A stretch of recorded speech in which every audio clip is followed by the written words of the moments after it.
If you enjoy this video, please remember to subscribe if you haven't already. And if you like what you see on my channel and would like to support me on Patreon, click on the link below. They say imitation is the ultimate form of flattery, and director and co-editor Joe Dante accomplished this with the low-budget horror film Piranha in 1978, about a large amount of genetically altered piranhas that are set free into the main water system, threatening the lives of the local inhabitants and the nearby summer resort. Steven Spielberg even called Dante's film the best of the Jaws rip-offs. Funny enough, at this time, Universal Studios was even considering to prevent Piranha from being released, particularly with the release of Jaws 2 at the same time. But fortunately, the lawsuit was cancelled after Spielberg's positive comments. Spielberg and Joe Dante would later collaborate on Twilight Zone the movie. I'm a lover of low-budget B-grade horror films, especially the ones produced by Roger Corman. I love the old-school gore and practical effects. Piranha was one of the better ones that had a good balance of horror, gore and humour. Joe Dante, after graduating from the Philadelphia College of Art, had a short job as a film critic and began his filmmaking apprenticeship in 1974 working for Roger Corman at New World Pictures as a trailer editor, alongside his friend and college buddy Alan Arkish. Corman, always promoting new talent, was very impressed with Joe Dante's work at New World. After doing my first picture, Hollywood Boulevard, which I co-directed with Alan Arkish, our fellow trailer editor, two other projects came up. One was Rock and Roll High School, and the other one was Piranha. And I thought Rock and Roll High School was actually a much better idea than Piranha, because Piranha was a Jaws ripoff, and Jaws had come out 3-4 years earlier. But Alan was really passionate about Rock and Roll High School, so he ended up doing that, and I got the fish story. So Piranha was not a very good script that was brought to Roger from an outside source, and he felt that it needed to be punched up, and his story editor, Francis Dole, knew of a writer named John Sayles, who had recently written a book called Pride of the Bimbos that was getting good reviews. And so John Sayles was hired to rewrite the not very good script of Piranha, which was great for me because John was a New Jersey boy just like I. And we hit it off. We were of the same political bent. I wanted to turn it more into a science fiction film as opposed to a nature gone wild film. And he, of course, was interested in adding some political heft to it. We ended up making a sort of spoof of Jaws, although it plays kind of straight, but it is obviously a movie that knows that it's a parody of Jaws. But it was Piranha, Joe Dante's second film for Corman, that really showed his talent as a director, and Piranha was a much bigger film in terms of scope, special effects and cast, compared to Hollywood Boulevard, which was his homage to low-budget filmmaking. Corman produced Piranha because he wanted to do a Jaws spoof and draw on the success of Jaws, even though at this time it was abundantly clear there were so many films that fed off the success of Jaws throughout the late 70s, with a vast amount of killer animal movies. Piranha was definitely one of the better spoofs of Jaws. Even the poster of Piranha was similar in design, featuring a bikini-clad woman swimming with a giant piranha. Joe Dante remarked, "I find most of my favourite movies are movies that express the personalities of the people who made them."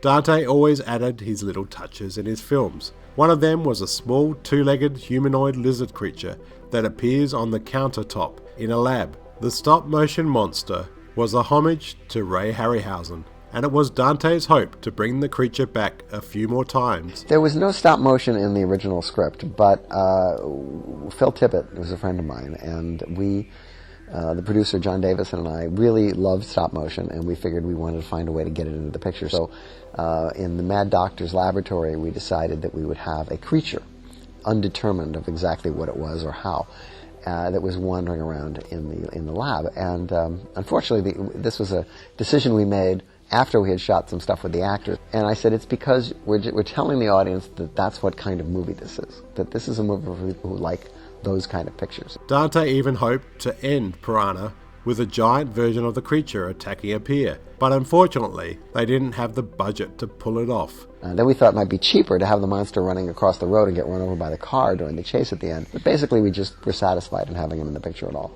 This will be the only added touch by Dante that remained, because Dante had to focus all his energy on the rubber fish. Piranha in 1978 would be one of New World Pictures' biggest hits, and the film would be distributed by United Artists.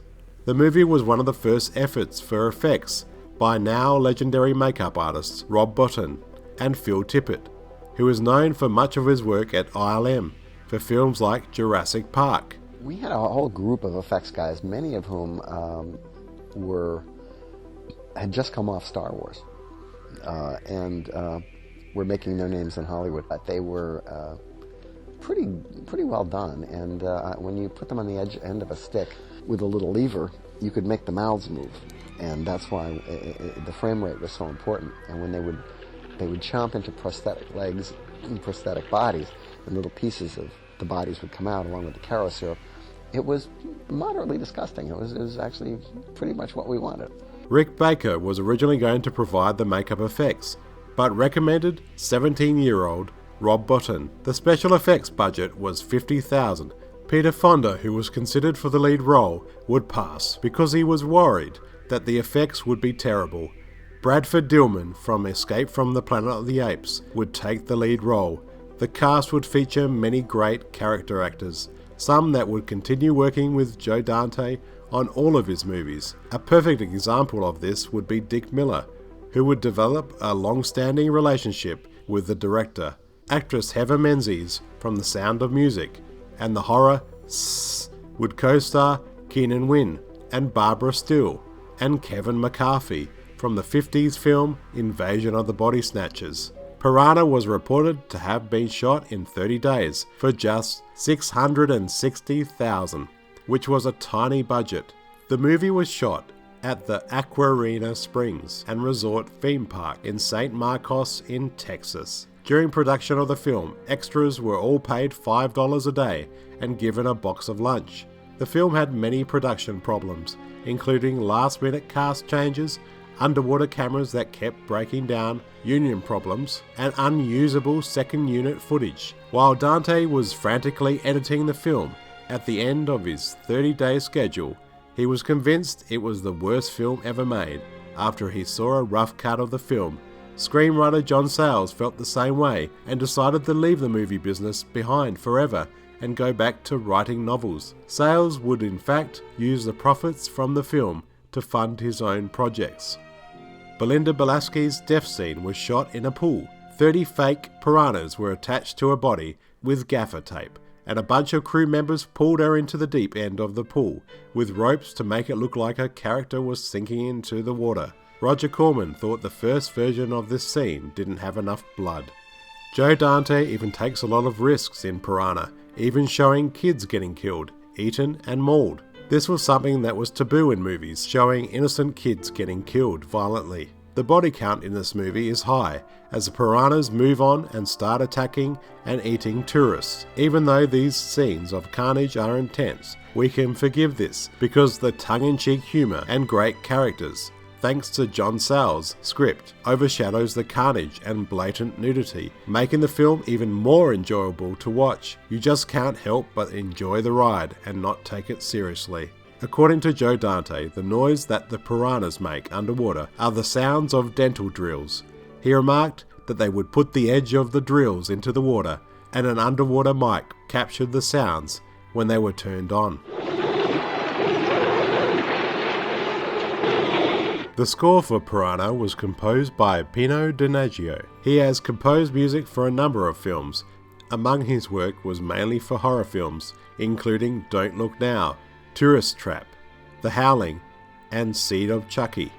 The music score cost $10,000 to make.